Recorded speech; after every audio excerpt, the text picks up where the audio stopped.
heureuse de vous retrouver, mesdames et messieurs. Bonjour et merci de rester fidèles à notre chaîne. Tombouctou se prépare pour la Biennale 2025.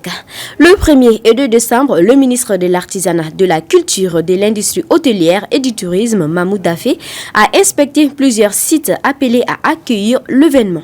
Salle Ali Farga Touré, stade municipal, Iheri Ab, mascotte et résidence du gouverneur en rénovation chefferie de Djingaréber et monument de la flamme de la paix.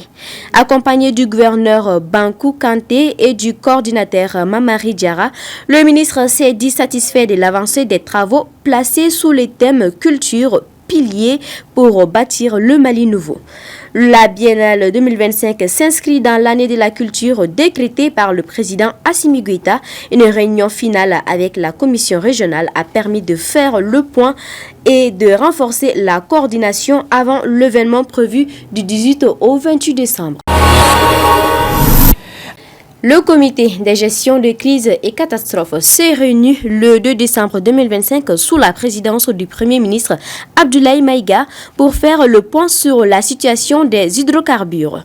Les résultats sont jugés positifs, notamment grâce au protocole signé le 21 novembre qui a réduit à 24 heures le délai de passage des véhicules au bureau des produits pétroliers. Une nouvelle clé des répartitions des arrivages, 70% pour les distributeurs, 30% pour les industries, devrait encore améliorer la distribution. Le comité a également appelé à renforcer la lutte contre les réseaux parallèles, les détournements de la rétention de carburant. En prévision du mois de Ramadan, le Premier ministre a instruit les ministères concernés d'élaborer un plan d'approvisionnement en denrées essentielles.